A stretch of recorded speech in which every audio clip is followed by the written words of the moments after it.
In this episode of the Powder Coder podcast, we introduce you to Danielle Miller and welcome her as our podcast's first resident guest.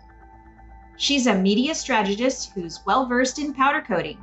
Danielle has been featured in HubSpot and Huffington Post, and she's here to talk about what's now working in social media. Find out why using the newest features on Instagram will get you noticed and how to build a stellar profile.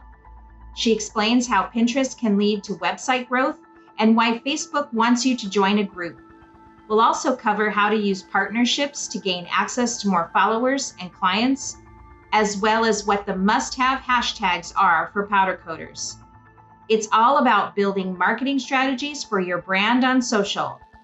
Let's get ready to level up your powder coater game.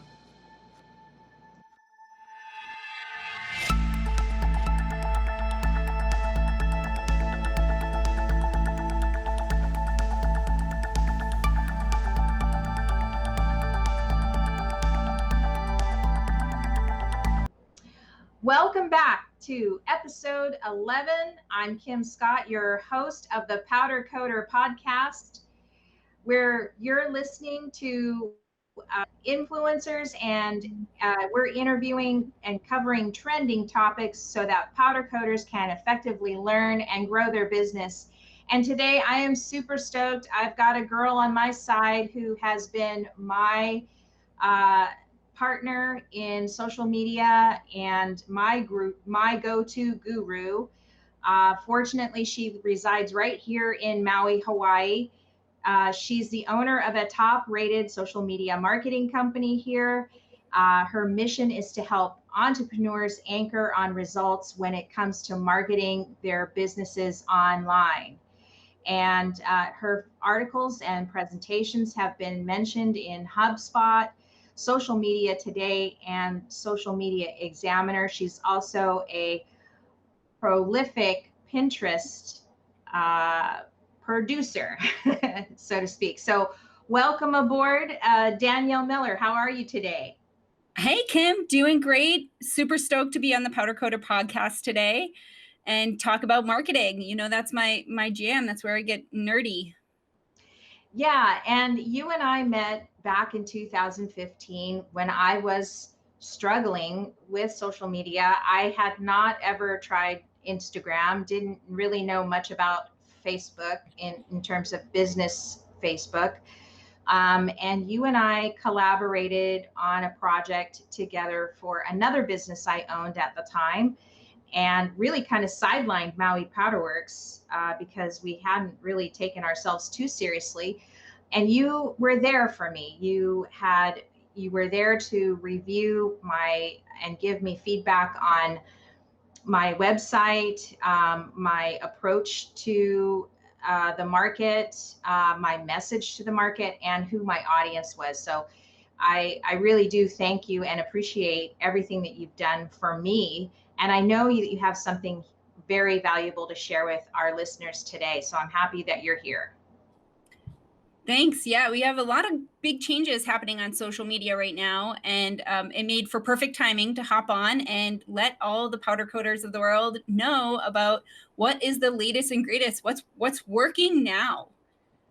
Yeah, and I think this perfectly segues with a lot of what our previous podcast was about with Jace Kaiser from Kaiser Coding, about how he markets his business and does social media, and how he produces content for his, on whatever platform he's using. So I'm happy that we're here to discuss maybe a little bit more in detail about how to bring a balance to your social media, because it can get overwhelming if you don't know where to start or how to do it. And also, how does that convert into leads and sales and new customers without having to spend a bazillion dollars just in advertising? And we're not going to really address advertising today. We're going to talk about just the organic reach that you can do if with some of the things that we're going to talk about today, some of the ideas that you can implement today in your business, right? Absolutely. And help you get focused so you don't feel overwhelmed, and you know kind of what are the new trendy things and what are the tried and true things that are always working. Yeah, I think that that's kind of the problem is sometimes you can get really burnt out for those that have experience with Instagram and social media and what it's like out there already. We are going to address some of the more advanced concepts as well in this podcast. And, you know, for the new guys out there that need to get started, I hope to bring some, you know, maybe give you a little bit of encouragement or confidence that you can do this. Because, you know, if you've been on social media, you know how exhausting it can be. And, you know, sometimes you just need to take a break, and it's okay to do so. But when you take that break, how do you jump back into it? What, you know, because as you know, social media changes all the time. And so that's what we've got you here for, is to give us the latest, greatest on Facebook and Instagram. So let's hop into this.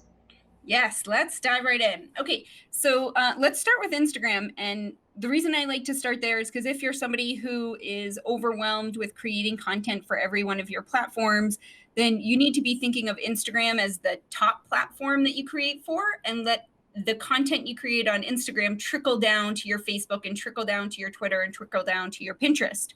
So let's start with Instagram. The latest and greatest on Instagram right now is Reels.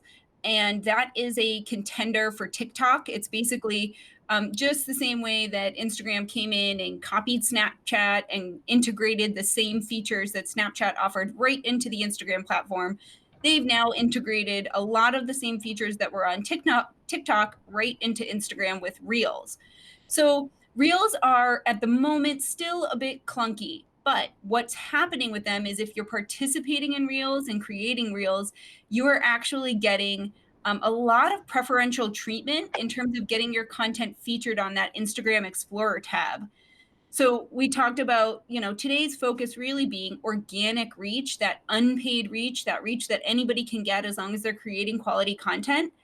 And the important thing here is that if you can get your content featured in that Explorer tab, then you have a very high chance of being introduced to a lot more people for free. It's like getting a free ad on Instagram. So the short and quick on Reels is that they are slightly longer videos that allow you to overlay text on top of your video and also do transitions between your videos. So you see sometimes people come in like, you might be showing a rim, right? You're showing a before and after is the concept of the reel. And you might show a rim, take a little video of it. Then when it comes out of the process and it's completely done, and like right before you're giving it to the customer, you can now overlay that before picture of the rim, video of the rim, right with your brand new video of the rim, and have it transition within this Instagram Reels video. And overlay text that says, you know, this process took this long, but the result was amazing, and here's what the client had to say. And you can fit all of that in as long as you can fit it in a short period of time. They're really like the 15-second. Now you can go up to 30 seconds with your reel. Those are really, really well received these days.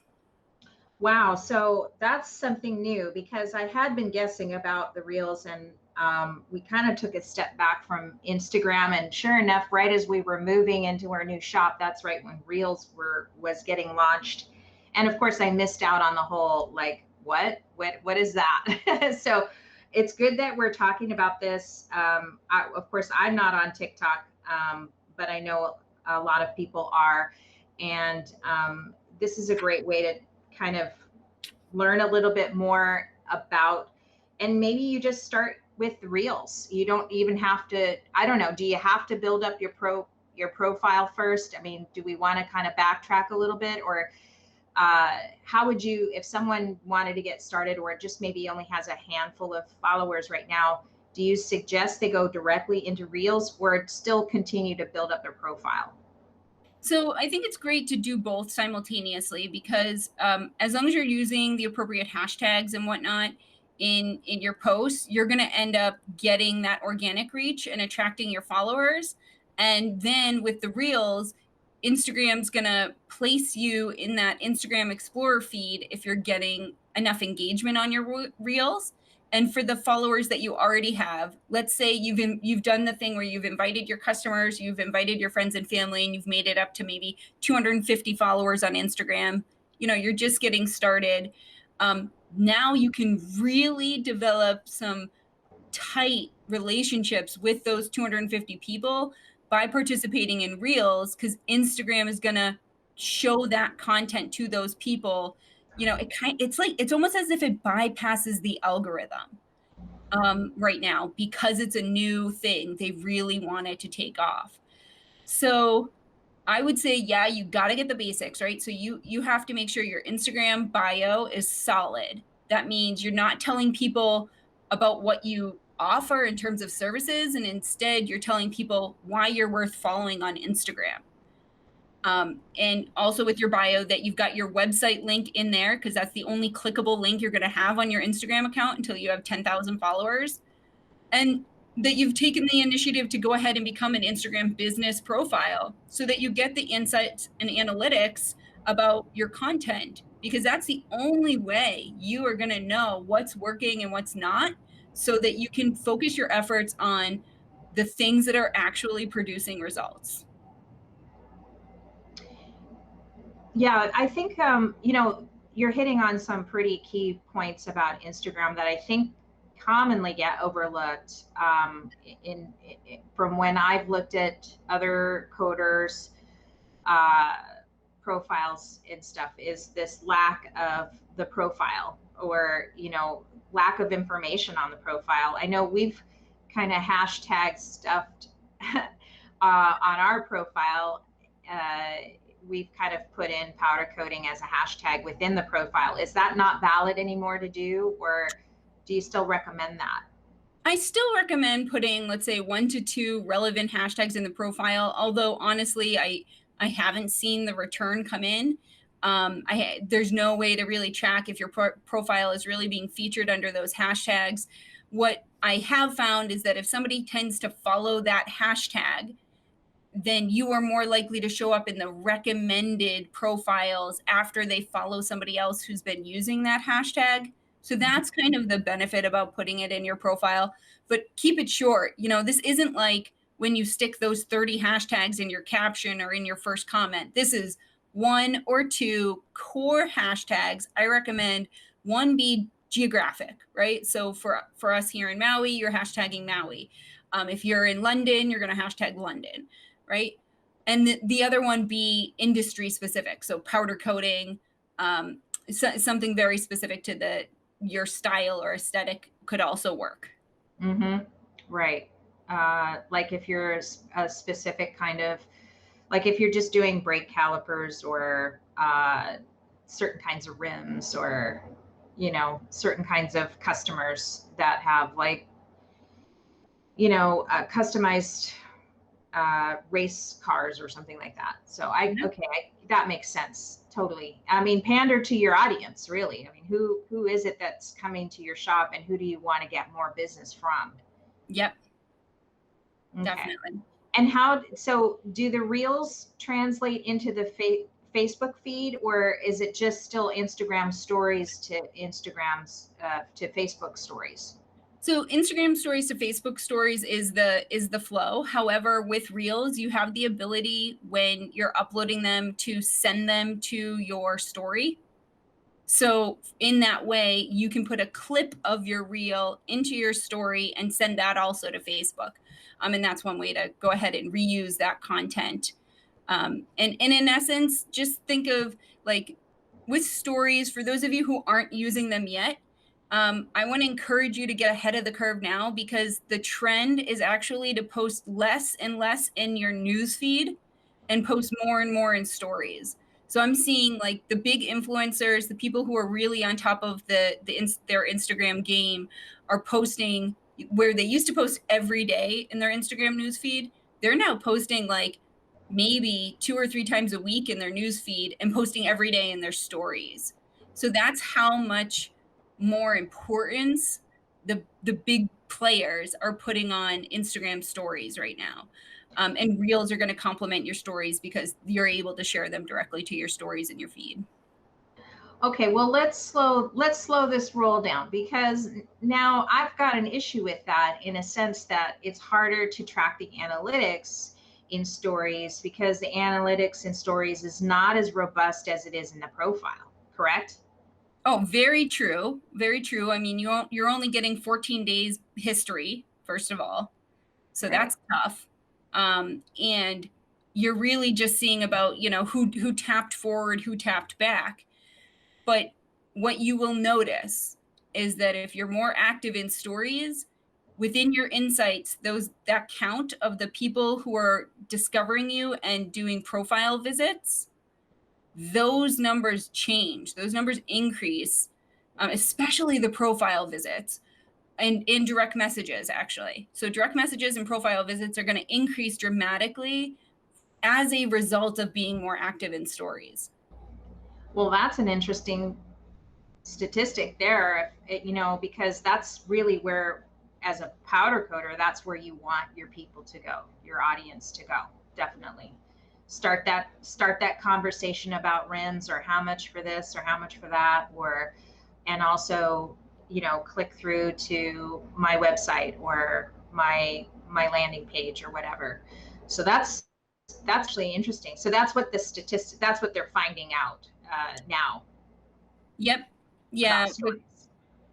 That they're definitely, they have that heightened engagement, and the action that you're taking on them is direct messages. So it instantly moves people from just being a commenter, or just liking your post, into starting a private direct message with them right off the bat, where you can start talking to them about their needs and answering their questions. Yeah, I hadn't noticed that before, but I'm gonna have to start paying attention to that now, because, um, I was kind of getting that organically happening just with my profile pics and stuff in my feed. But I'm gonna, yeah, that definitely changes the way I'm gonna approach Instagram now. And what about Facebook stories? Does anybody care, or is that just something that is just another one of those Facebook features that nobody cares about? So the short and skinny on Facebook stories is that they are, at this point, they're just so easy to forward your Instagram stories to Facebook, and you're getting featured at the top of the news feed. So every time someone opens their app, if you've posted to your Facebook stories recently, you're going to be one of the 4 or 5 stories featured at the top, which is an opportunity to get your brand in front of people. So if we're talking about easy wins, I would call Facebook stories an easy win. It's not that you're going to necessarily get the direct message or get the sale from there, but it's like, if someone's saying, hey, I'm going to give you a free billboard on the highway, as long as you give me the content that you want me to put on the billboard, would you take it? Sure. So I think that Facebook stories are an opportunity just to get your brand in front of people again. Yeah, that's a valid point. All right. Well, okay. So, but let's move on to Facebook then. Yeah. We know how difficult it is to have a Facebook business page these days without having to spend hundreds, if not thousands of dollars in advertising every year.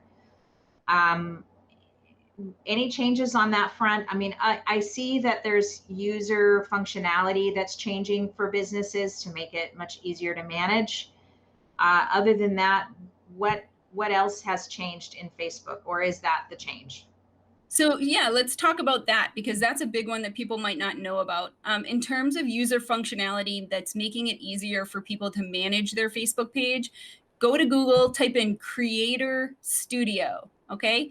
Facebook Creator Studio is a free tool offered by Facebook that allows you to pre-schedule all of your Facebook posts and Instagram posts from a desktop computer, or they have a kind of wonky app for the phone as well. And it's just really streamlines the process of getting your content posted. Plus, it also keeps a record of all of your posts with their reach, their engagement, their comments, that you can quickly look at. So I've found that using Creator Studio is a really nice tool for kind of systematizing your social media marketing in terms of like, you're going to sit down once a month or once a week and schedule out your posts for Instagram and Facebook so that, you know, you don't have to babysit your Facebook account. You know, you're just there really to monitor your notifications at that point. And to the other point, yeah, there's a different change happening because a lot of business owners are getting super frustrated with the limited organic reach from their Facebook page. I mean, unless you're getting shares, it's really tough to reach people organically. You could have worked your tail off to get a following of 1,000 people or 5,000 people, and you're seeing your posts reach, you know, maybe 200, 300 people that out of the 1,000 that have said, I really want to see your content. So the solution right now, the trending thing and the thing that I see getting hotter and hotter are Facebook groups. So it's no longer about having a Facebook business page that puts your business and your brand first. Instead, it's about being the admin and being in control of a community of people interested in a topic. So you create a Facebook group around, you know, well, you could do powder coating in, you know, London, right? So you could have a geographic region and an industry, or you could go specific and be like, you know, amazing rims spotted in Massachusetts, right? So, yeah, and by being the admin of a group where people can feel like they can share content into it and contribute, you're really building a community which is stronger than just building your own Facebook page, which is all about you. Well, I have to tell you, it's pretty interesting out there these days with powder coating and Facebook groups. And the reason why they're exploding right now is because forums are, I don't want to say they're dead, but they're kind of what people used to go to for information. But it seems like powder coating is growing so quickly today that it seems like the information that can come forward in a group can happen so quickly in order to get the answers to, you know, a post or like a troubleshooting post or hey, can you help me out with this, or what should I try here, hey, check out this, you know, project I did.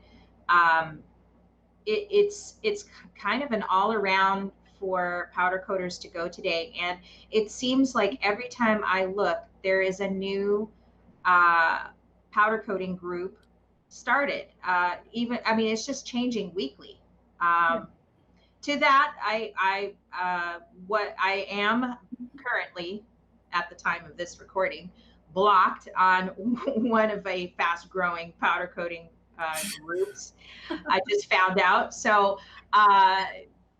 primarily because, you know, I think that there are some sort of approach differences within the group, and it sort of had been building and maybe coming to a head.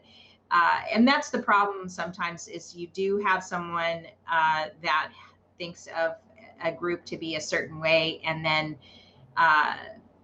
it maybe changes, or things, you know, people can disagree. But the thing is that of the reason why I got into Facebook groups is not just to promote my podcast or my content or any of that. It's just that I found that so many of the existing groups could turn negative really quickly, because it's competitive, and rather than more helpful. And that I felt like there needed to be some kind of a force in there to kind of just answer the questions people had without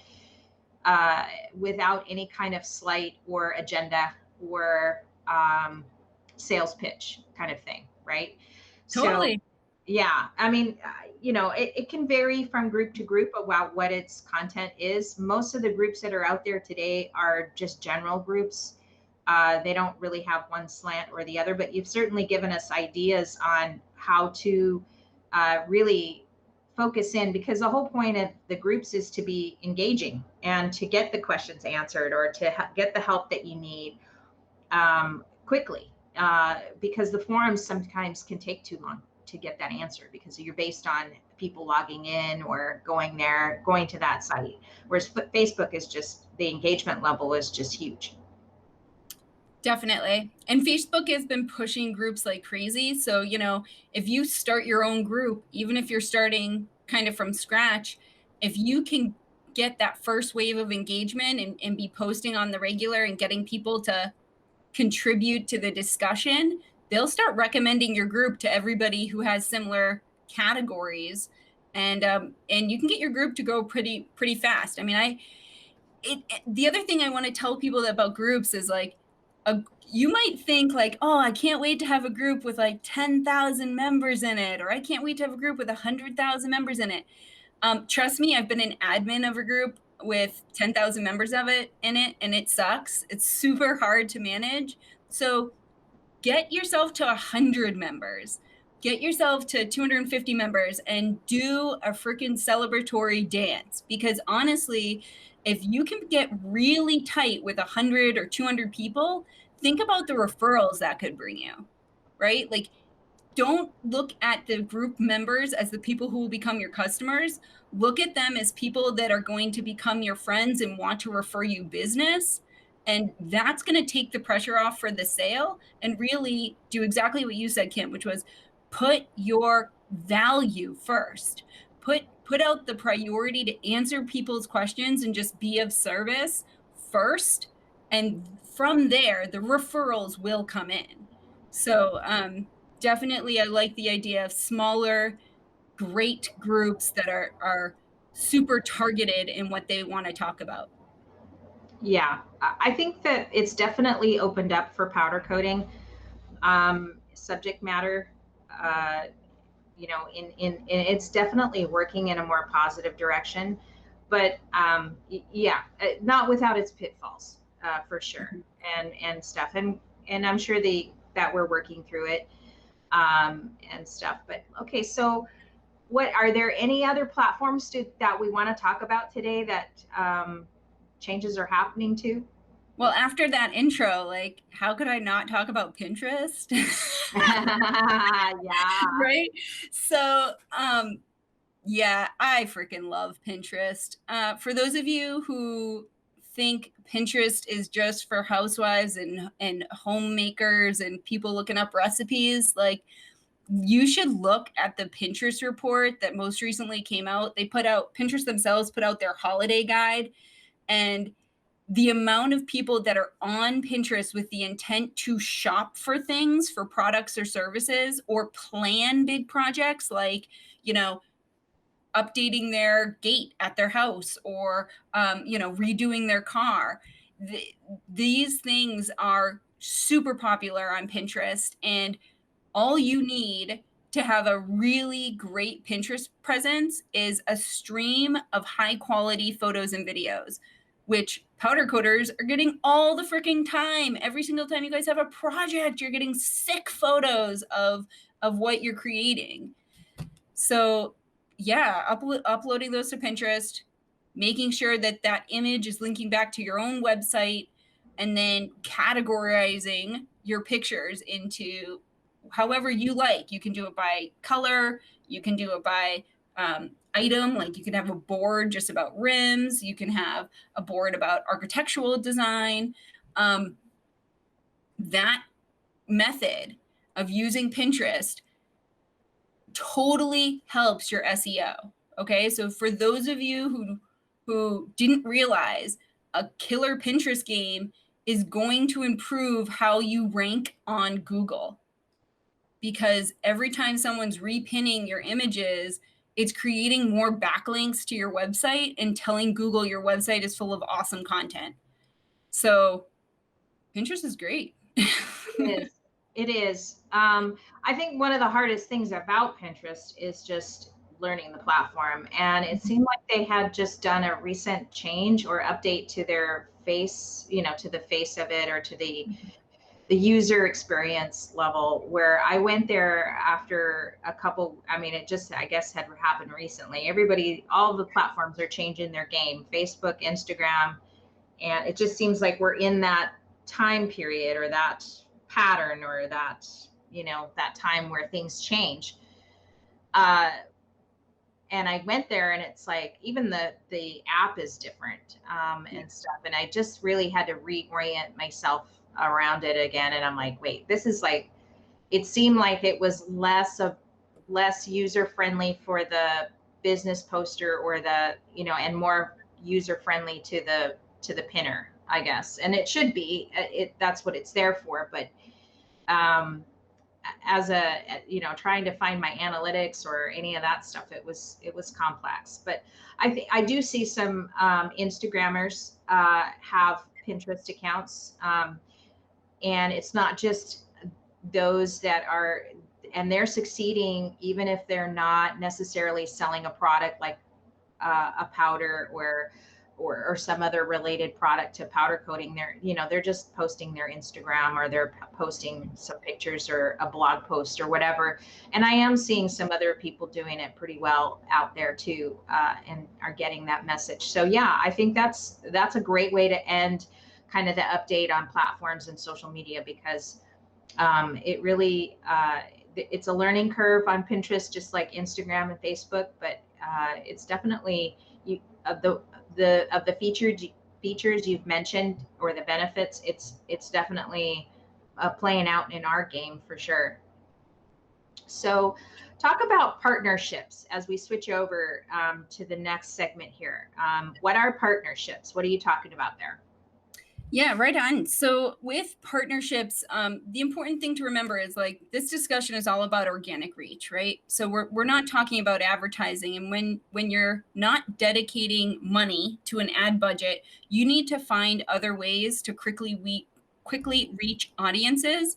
And so a partnership could look like you partnering with, let's say you have some like B2B business, like there's another business out there that is a client of yours, and you want to talk about their business. Like that's a fantastic partnership. And that might look like you're creating some posts on social media and tagging them in your posts and tagging them in your caption as well.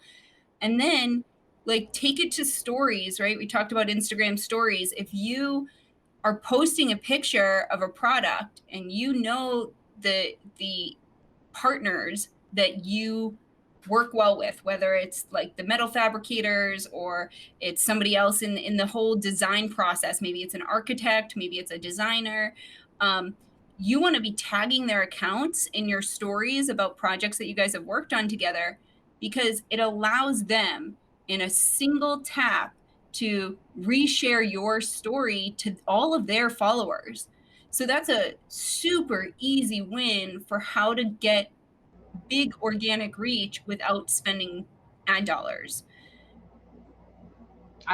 Yeah, I mean, we've actually done exactly that in our Instagram and in our blog posts and stuff. And it's amazing when especially on a blog post, I'll look back at the analytics, and it's amazing how many people have clicked on that restaurant website or that welder's website.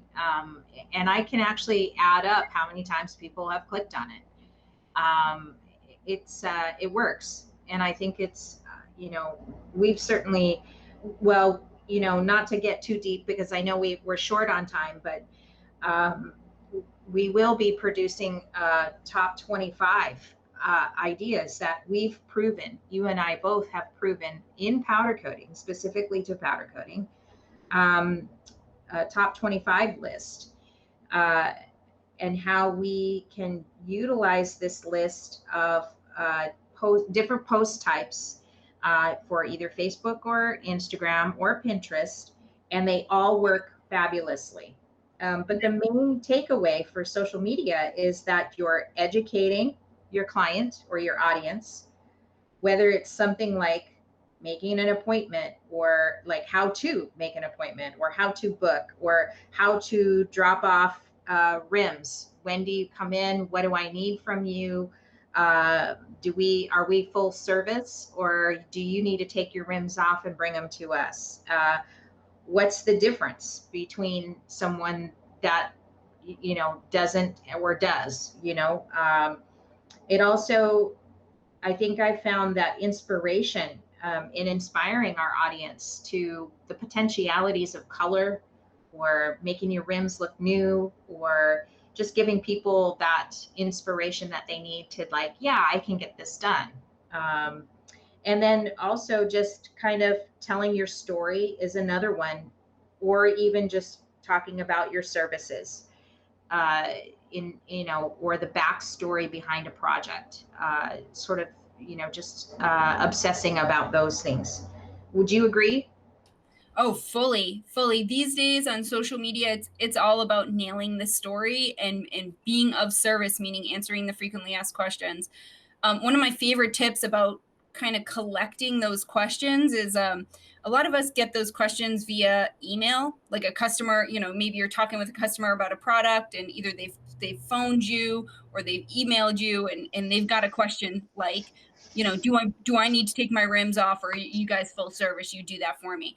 And keep a little bank of those questions. So whether you're like BCCing another email address, like go into Gmail, create a like FAQs for my company at gmail.com and just BCC that email address every time you're answering a question for a customer that you've heard before, that you think other people are going to have that same question. And all of a sudden you just go to that inbox, that FAQs for my company at gmail.com inbox, and like it's full of all of these questions and pre-written answers that you can now copy and paste into your social media content. I've done that in terms of like, especially sometimes when you have to go through a very lengthy email to explain to a customer, particularly architectural customers, because they want to know more about, the durability or longevity of the finish that you're giving them. And I can't tell you how many times I have written that same paragraph over and over ago, and I finally got it straight and realized I should just save this and put it into a blog post, which I ended up doing on our gate post that we just put out on Pinterest about how to get your gate finished. How do you, from start to finish, do you get a pre-made gate or do you get a custom fab, and what, substrate do you use? What finish do you want? How do you do this?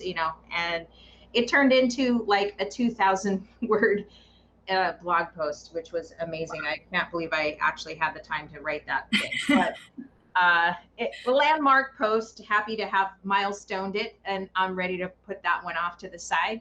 So before we wrap up, let's talk about one last thing, and that is hashtags, because that's where I see maybe a lack of effort about hashtags.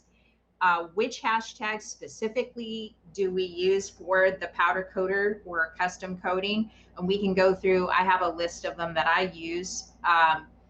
And let's talk about hashtags. Yeah, sure. So the quick and dirty on hashtags is, number one, you got to have a strategy. That's the thing, is sometimes I don't think it's the lack of effort. I think it's simply a lack of strategy. People have no idea how to use them. Here's the deal. Here's the best tip, simplest tip I can give you for hashtags is stop using hashtags that have over 2 million posts associated with them. If you're using hashtag, rainbow, and it's got 8 million posts associated with it, you are wasting one of your 30 hashtags, completely wasting it, because you will not show up in top posts for that. So all you're going to do with a hashtag like that is attract the spam commenters. Instead, what I want you to do is get a little more creative. Like, did you know that when you take a hashtag, let's say like hashtag powder coating, right? And then you add an emoji to it, that at that point, it's actually a completely different hashtag. So you might start to find niche hashtags that have only been used, let's say 50,000 posts or 20,000 posts associated with them. And those hashtags, you actually have a chance of showing up in top posts for them. And that should be your goal. Your goal should be to identify the hashtags for which, when you use them, your post gets in top post for that hashtag. That should make up like 20 of your 30 hashtags that you're using should be ones that you want to end up in top posts for. So the other 10 hashtags that you're using, you're going to put a branded hashtag in there, so hashtag Maui Powder Works or whatever your company is. Make sure you're branding your hashtag. You're also going to do like geographic hashtags. People forget about those all the time. Like definitely for us, it's hashtag Maui, Hawaii, or it might be a town here or a town where you guys are located. Use your geographic hashtags. Then I want you to be thinking seasonal. Like what is in season right now? It's Halloween 2020, right? Start posting your orange rims and your, any other products that you've done that are black or orange. Like just start posting those pictures right now with hashtag Halloween 2020. And that's because right now that's a trending seasonal hashtag. So those are my core 3 tips about hashtags. Oh, you know what? As soon as we post this, I cannot wait to see and go to Instagram and start to see exactly what you just said, because I literally can see that sometimes in the groups and on Instagram. Is the minute we publish something on this podcast, people get right to it, because that was a brilliant tip. And it's so overlooked yet so easy, and so like just like duh. But we get so wrapped up in the day-to-day of just even taking a picture or doing a before and after. It's really hard just to get that going or get that started. I know that we've kind of slacked off on our Instagram game. I'm looking forward to getting kind of right back in. In fact, I have it right on my top 10 lists of things to do this week, is to get out 3 new posts and not just rely on a podcast post to put in my Instagram feed, but to really, catch up with all the projects that Ross has done since we moved into our new shop. But it's hard when you get off that horse. And that rail line, and then you got to hop back on again. It's hard to get back into it too once you've been off. So it's just a challenge, but it's also okay to just take a break and then listen to a podcast like this where we have an expert in social media get us inspired to do more.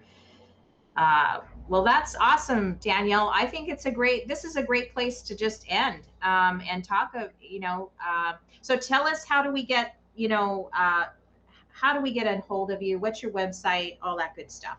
Sure. You can find me everywhere at MMM Social Media. So website, mmmsocialmedia.com, Instagram at MMM Social Media, facebook.com/MMM Social Media. Same thing for Pinterest, MMM Social Media. So, and that's MMM like, it tastes really good. So I can't wait to see you guys there. And I do a ton of online workshops. So, if you guys are looking for some serious training that's pretty dang affordable, I'm doing live stream workshops at least once a month.